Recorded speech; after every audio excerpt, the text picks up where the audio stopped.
नमस्ते, स्पिरिचुअल देव वाणी पर आपका स्वागत है। मनुष्य की सबसे बड़ी भूल ये नहीं है कि वह गिरता है। गिरना तो जीवन का स्वभाव है। सबसे बड़ी भूल यह है कि वो गिरते गिरते भी अपनी पकड़ उसी जगह पर बनाए रखता है जहां से उसे सब कुछ छोड़ देना चाहिए था। आज आप जिस भारीपन को सीने में दबाए बैठे हैं, जिसे आप चिंता का नाम दे रहे हैं, वो वास्तव में आपकी आत्मा का शोर है। ये शोर आपसे चिल्ला चिल्ला कर कह रहा है, अब और मत घसीटो, अब और मत लड़ो, अब और मत थामे रहो। ये शोर दबाने से नहीं रुकता, ये सुनने से शांत होता है। और आज मैं आपसे वही कड़वी मगर सच्ची बात करने आया हूं जो शायद आपको सहलाएगी नहीं, पर आपको जगह जरूर देगी। आप यहाँ केवल ये वीडियो देखने नहीं आए हैं, आप अपने भीतर के उस खालीपन का उत्तर ढूंढने आए हैं जहां से हर चिंता जन्म लेती है। इस वीडियो को अंत तक देखिएगा, क्योंकि ये आपको समझाएगा नहीं बल्कि आपकी जड़ों को हिलाएगा। ये आपको केवल सुकून नहीं देगा, बल्कि आपको चिंता छोड़कर चिंतन में उतरने का साहस देगा। अक्सर हम सुनते हैं, भगवान सब संभाल लेंगे, पर क्या आपने कभी गौर किया है कि ये वाक्य आज इतना खोखला क्यों लगने लगा है? ऐसा इसलिए है क्योंकि आपने इसे एक भरोसे की तरह नहीं, बल्कि एक बहाने की तरह पकड़ लिया है। आप अपनी जिम्मेदारियां तो भगवान को सौंपना चाहते हैं, पर अपना नियंत्रण छोड़ना नहीं चाहते। आप चाहते हैं कि परिणाम आपकी मर्जी का हो, पर श्रेय भगवान को मिल जाए। यही द्वंद्व आपको भीतर से तोड़ रहा है। चिंता का अर्थ है भविष्य को अपने अहंकार की मुट्ठी में कसकर पकड़ लेना, और चिंतन का अर्थ है वर्तमान में पूरे होश और जागरूकता के साथ उतर जाना। चिंता एक शोर है जो आपको बहरा कर देता है, जबकि चिंतन वो मौन है जिसमें सत्य सुनाई देता है। चिंता भय है और चिंतन साक्षी भाव है। गीता में भगवान कृष्ण ने एक अद्भुत बात कही है, उद्रेत नात्मान नात्मानम वसादेयत, यानी अपने आप को उठाओ, अपने आप को मत गिराओ। भगवान ने कभी नहीं कहा कि आप कर्म छोड़कर भाग जाएं। उन्होंने कहा, कर्तव्य करो, पर परिणाम की डोर मेरे हाथ में छोड़ दो। विडंबना देखिए, आज का इंसान कर्तव्य भी छोड़ बैठा है और परिणाम को कसकर पकड़ कर बैठा है। इससे बड़ा पाखंड और क्या होगा? आप चिंता इसलिए करते हैं क्योंकि आप जीवन को मुट्ठी में कैद करना चाहते हैं, पर जीवन मुट्ठी से नहीं, समर्पण से खुलता है। समर्पण का मतलब हार मान लेना या कायर होना नहीं है। समर्पण तो अहंकार की सबसे ऊंची पराजय है। और याद रखिए, जो अपनी मर्जी को ईश्वर की मर्जी में विलीन करने को तैयार है, जीत उसी की होती है। यहाँ एक क्षण के लिए रुकिए। अगर ये शब्द आपके भीतर कहीं चुभ रहे हैं, तो समझ लीजिए कि आपकी चेतना अभी जीवित है। ऐसे ही गहरे सत्य को जानने के लिए स्पिरिचुअल देव वाणी को अभी सब्सक्राइब करें और कमेंट में लिखें, मैं चिंता से ऊपर उठने को तैयार हूं।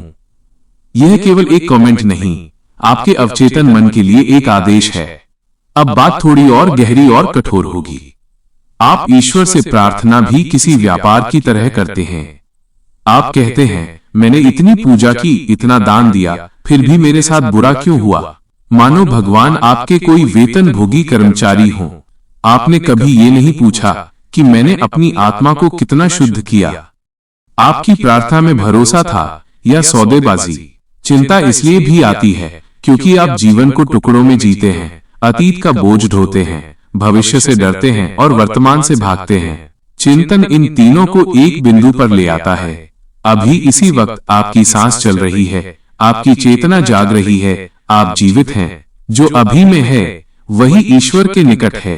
उपनिषद कहते हैं, ना प्रवचन लभ्यो आत्मा। यह आत्मा भाषणों या तर्कों से नहीं मिलती। ये तब मिलती है जब आप अपने भीतर उतरने का साहस करते हैं। और भीतर उतरना आसान नहीं है, क्योंकि वहां आपका अपना झूठ बैठा है और चिंता उसी झूठ की चौकीदारी करती है।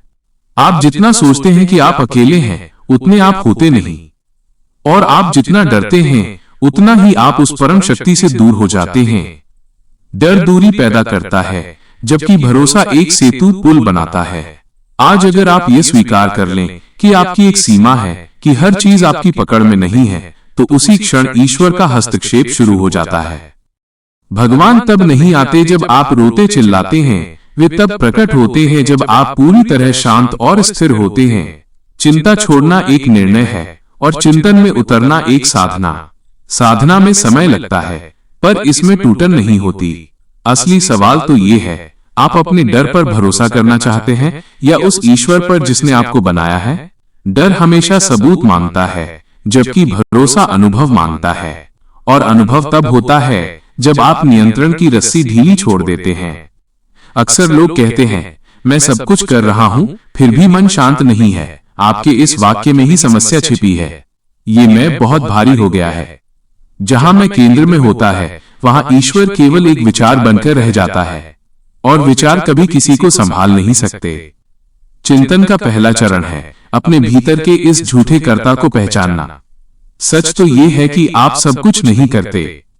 आप केवल प्रयास करते हैं, योजना बनाते हैं, श्रम करते हैं, पर परिणाम की चाबी आपके पास कभी थी ही नहीं। ये ऐसा ही है जैसे कोई व्यक्ति नदी में तैरने के बजाय पानी को अपने कंधों पर ढोने की कोशिश करे।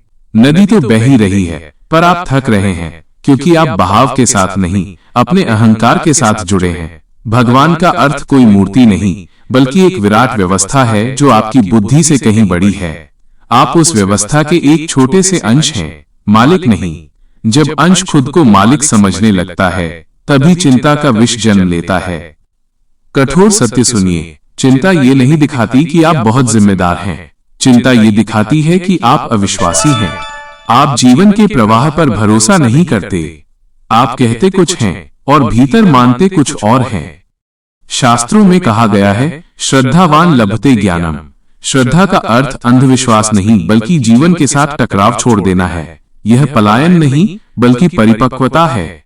चिंतन आपको अकेला छोड़ देता है, आपके सारे बहाने छीन लेता है और आपको अपने खुद के सामने खड़ा कर देता है। चिंता हमेशा भविष्य की धुंध में रहती है, जबकि चिंतन वर्तमान की जड़ों को मजबूत करता है। लोग पूछते हैं, अगर मैं चिंता छोड़ दूं, तो क्या मैं लापरवाह नहीं हो जाऊंगा? यह प्रश्न ही आपकी अज्ञानता को दर्शाता है। चिंतन आपको सजग अवेयर बनाता है, सुस्त नहीं। ये आपको जागरूक बनाता है, भाग्यवादी नहीं। चिंता में किया गया काम आपको थका देता है, जबकि चिंतन और भरोसे में किया गया काम आपको ऊर्जा देता है। एक में आप जलते हैं, दूसरे में आप प्रकाशित होते हैं। आप भगवान से संकेत मांगते हैं, पर आप खुद इतने शोर में हैं कि उनकी आवाज सुन ही नहीं सकते। चिंतन उस शोर को साफ करने की प्रक्रिया है। जब शोर हटता है तो जो बचता है वही ईश्वर है। वो कोई बाहरी आवाज नहीं, बल्कि एक गहन स्पष्टता और शांति है। याद रखिए, जिन लोगों ने जीवन में बहुत कुछ सहा है, अगर वे टूटे नहीं तो उनके चेहरे पर एक दिव्य चमक होती है। वो चमक स्वीकार, एक्सेप्टेंस से आती है। स्वीकार का मतलब हारना नहीं है, इसका मतलब है जो है उसे वैसा ही देखना।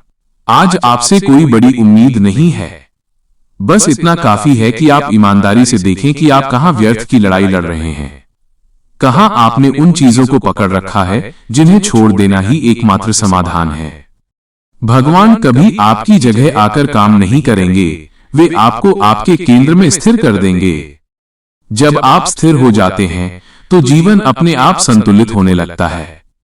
याद रखिए, आप चिंता के इसलिए शिकार हैं क्योंकि आप इसके आदी हो चुके हैं। चिंता आपको एक भ्रम देती है कि आप कुछ महत्वपूर्ण कर रहे हैं, पर जब चिंता जाती है तो अहंकार खाली हो जाता है और उसी खालीपन से आप डरते हैं। लेकिन वही खालीपन ईश्वर का द्वार है। अंत में अगर ये बातें आपकी आत्मा तक पहुंची हैं, तो इसे केवल एक वीडियो समझकर न छोड़ें। ये आपकी आंतरिक यात्रा की शुरुआत हो सकती है। स्पिरिचुअल देव वाणी से जुड़ें ताकि हम साथ मिलकर उस सत्य की ओर बढ़ सकें जो हमें स्वतंत्र बनाता है। याद रखिए, भगवान तब नहीं संभालते जब आप डरते हैं, वे तब संभालते हैं जब आप समझ जाते हैं। और समझ की शुरुआत चिंता छोड़ने से नहीं, चिंतन में उतरने से होती है। आप तैयार हैं, बस एक कदम अपने भीतर की ओर बढ़ाइए। शांत रहें, सजग रहें। धन्यवाद।